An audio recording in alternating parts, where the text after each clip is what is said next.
തികഞ്ഞ ഇസ്ലാം മത വിശ്വാസിയായ സജി നിസാൻ ഒരു ഗീതാ പണ്ഡിതൻ കൂടിയാണ്. അതുകൊണ്ട് തന്നെ അതൊരു പുതുമയുള്ള കാര്യമാണ്. നമുക്ക് അദ്ദേഹത്തിൻ്റെ ഗീതയെക്കുറിച്ചുള്ള അഭിപ്രായവും അതിലൂടെ അദ്ദേഹം കണ്ടെത്തിയ ലോകവും നമുക്ക് തിരിച്ചറിയാം. അദ്ദേഹത്തോട് സംസാരിക്കാം. ശ്രീ സജി, ഭഗവത്ഗീത ഒരു മതഗ്രന്ഥം മാത്രമാണോ അതോ ജീവിതത്തിൻ്റെ അടിസ്ഥാന തത്വങ്ങൾ അതിലുടനീളം കാണാൻ കഴിയുമോ? എന്താണ് താങ്കളുടെ അഭിപ്രായം? ആദ്യമേ തന്നെ ഈ ഗീതാ പണ്ഡിതൻ എന്നുള്ള വിശേഷണത്തിൽ ഞാൻ കുറച്ച് അമ്പരന്നിരിക്കുകയാണ്.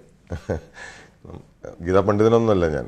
ഗീതനോട് ഒരു പ്രത്യേക സാഹചര്യത്തിൽ വായിക്കാനിട വന്നു, അതിനോട് ഭയങ്കരമായിട്ടുള്ള താല്പര്യം തോന്നി. അത് അറിയാൻ ശ്രമിച്ചുകൊണ്ടിരിക്കുന്ന ഒരു വിദ്യാർത്ഥി മാത്രമാണ് ഞാൻ. ചോദ്യം മതഗ്രന്ഥമാണോ എന്ന് ചോദിച്ചാൽ 1251 വർഷം മുമ്പ് ഉണ്ടായ ഒരു ഗ്രന്ഥം. ആ ഗ്രന്ഥം ഉണ്ടാകുമ്പോൾ നമ്മൾ ആ കാലഘട്ടം കൂടി ഒന്ന് നോക്കണം. ആ കാലഘട്ടത്തിൽ ഇന്ത്യ പോലും ഇല്ലാത്തൊരു കാലഘട്ടം, ഭാരതവും ഇല്ല ആ കാലഘട്ടത്തിൽ. ആ കാലഘട്ടത്തിൽ ഹിന്ദുയിസം ഇല്ല. അപ്പോൾ എല്ലാ റിലീജിയനും മുമ്പുണ്ടായ ഒരു ഗ്രന്ഥമാണ് ഈ പറഞ്ഞ എല്ലാ റിലീജിയനും. ഇസ്ലാം ആയാലും ക്രിസ്ത്യാനിറ്റി ആയാലും ഹിന്ദുയിസം ആയാലും എല്ലാ റിലീജിയനും മുമ്പേ ഉണ്ടായിട്ടുള്ള ഒരു ഗ്രന്ഥമാണ്. ഈ ഗ്രന്ഥത്തിന് ശേഷമാണ് സകല മതങ്ങളും ഉണ്ടായത്. അപ്പോൾ അതിനെ ഒരു മതത്തിൻ്റെ ഫ്രെയിമിൽ ഒതുക്കാൻ പറ്റാത്തൊരു ഗ്രന്ഥമാണ്. അത് തികച്ചും ലോകത്തിന് അവകാശപ്പെട്ടിട്ടുള്ള ഒരു ഗ്രന്ഥമായിട്ടാണ് എനിക്ക് തോന്നിയിട്ടുള്ളത്. രണ്ട് ഗ്രന്ഥങ്ങൾ, അതായത് ഗീതയും ഖുറാനും ഒരുപോലെ പഠിച്ച, അല്ലെങ്കിൽ മഹത്തായ രീതിയിൽ അതിനെ ഉള്ളിലേക്ക് ഇറങ്ങിച്ചെന്ന് പഠിച്ചു എന്ന രീതിയിൽ ഇതിന് സമാനതകളും സാദൃശ്യങ്ങളും താങ്കൾക്ക് തോന്നിയിട്ടുണ്ടോ? ഓരോന്നിനും അതിൻ്റെതായ സ്ഥാനങ്ങളും അതിൻ്റെതായ പ്രാധാന്യങ്ങളും ഉണ്ട് തീർച്ചയായിട്ടും. പിന്നെ നമ്മൾ ഭഗവത്ഗീതനെ കുറിച്ച് പറയുകയാണെങ്കിൽ ലോകത്തെ ഏറ്റവും അധികം ട്രാൻസ്ലേറ്റ് ചെയ്യപ്പെട്ടുള്ള ഗ്രന്ഥമാണ് ബൈബിള്. പക്ഷേ ഏറ്റവും അധികം വ്യാഖ്യാനിക്കപ്പെട്ടുള്ള ഗ്രന്ഥമാണ് ഭഗവത്ഗീത. ഭഗവത്ഗീത ഒരു സ്വതന്ത്ര ഗ്രന്ഥമാണ്. അതിന് നമ്മുടേതായ സ്വാതന്ത്ര്യത്തിനനുസരിച്ച് വ്യാഖ്യാനിക്കാനുള്ള സ്വാതന്ത്ര്യം ആ ബുക്ക് തന്നിട്ടുണ്ട്. അതുകൊണ്ട് തന്നെ ഓരോ കാലഘട്ടത്തിനനുസരിച്ചുള്ള വ്യാഖ്യാനം അവിടെ നമുക്ക് പ്രസക്തമാണ്. ഒരു ചെറിയ വ്യാഖ്യാനം നമുക്ക് നോക്കാം ഭഗവത്ഗീതയിൽ. അത് ഇന്ന് എത്രമാത്രം പ്രസക്തമാണെന്ന് നോക്കുകയാണെങ്കിൽ അതിൽ ശ്രീകൃഷ്ണൻ അർജുനോട് പറയുന്നുണ്ട്, war is a doorstep to heaven. യുദ്ധം സ്വർഗത്തിലേക്ക് തുറക്കുന്ന ഒരു വാതിലാണ്. അതായത് ജയിച്ചാൽ നീ രാജാവും, തോറ്റാൽ നീ വീരസ്വർഗം പ്രാപിക്കും. അപ്പോൾ anyway war is good for you. അപ്പോൾ ഈ പോയിന്റിനെ ഒന്ന് ഈ മോഡേൺ ഇത്രയും അഡ്വാൻസ് ലൈഫിലേക്ക് നമ്മൾ കൊണ്ടുവരികയാണെങ്കിൽ every challenge we face in our life is an opportunity. എന്ത് വെല്ലുവിളിയും നമ്മൾ ഈ ലോകത്ത് ഈ ജീവിതത്തിൽ നേരിടുന്നത് ഒരു അവസരമാണ്. അതിനെ അവസരമായിട്ട് കാണാൻ നമ്മളെ പഠിപ്പിക്കലാണ് ഭഗവത്ഗീത. ഒരു വ്യക്തിവികാസം ആണ് താങ്കളുടെ കോഴ്സുകളുടെയൊക്കെ പ്രത്യേകത. താങ്കളുടെ വ്യക്തിപരമായ വ്യക്തിവികാസത്തിന് ഗീത എത്രത്തോളം സഹായകരമായിട്ടുണ്ട്?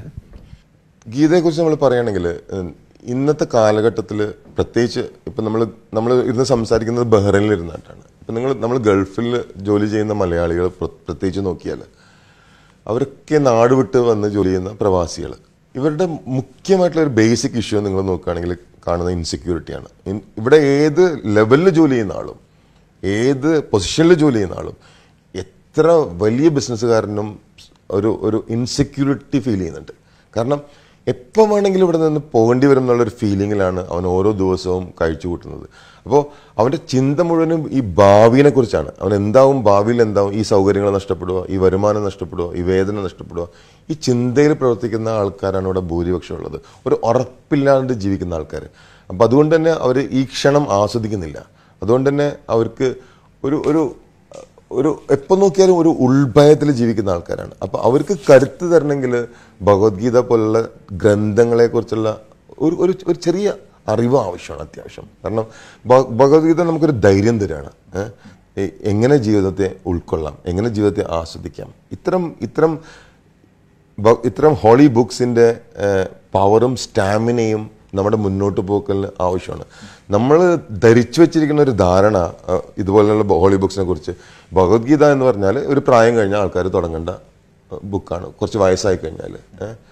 ഇതല്ല ഈ ധാരണ മാറ്റണം എന്നാണ് എൻ്റെ ഏറ്റവും വലിയ ആഗ്രഹം ആളുകളുടെ ഇടയിൽ. കാരണം ഭഗവത്ഗീത എന്ന് പറയുന്നത് ഒരു ഡെഡ് ലൈൻ അടുത്തിരിക്കുന്ന ആൾക്കാർ തുടങ്ങേണ്ട ഒരു ബുക്കല്ല.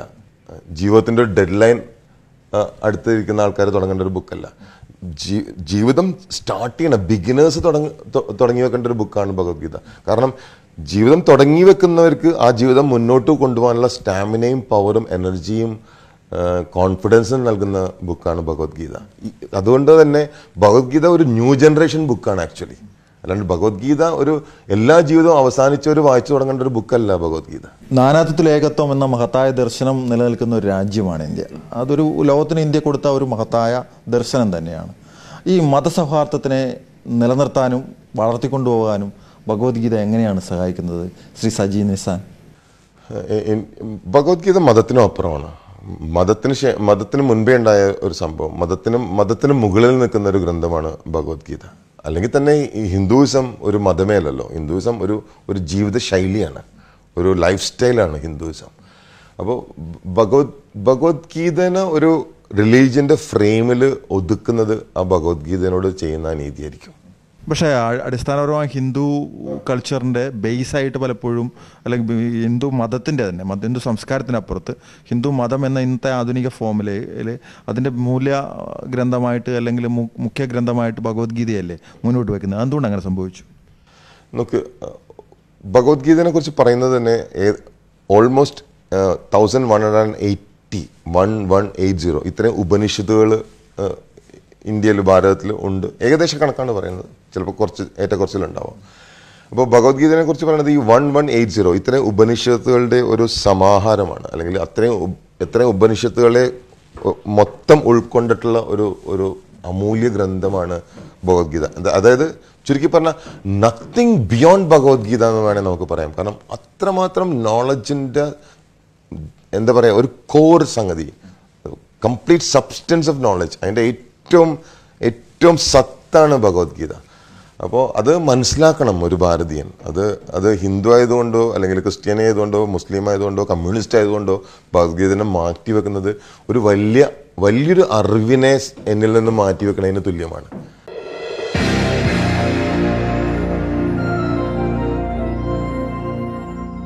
ഈ ആവർത്തിച്ച് ഇസ്ലാം മതവിശ്വാസി എന്ന് പറയുമ്പോൾ ഒരു കാര്യം മനസ്സിലാക്കേണ്ടത്, ബേസിക്കലി ഞാനൊരു ഭാരതീയനും കൂടിയാണെന്നുള്ളതൊന്നും മറക്കരുത്.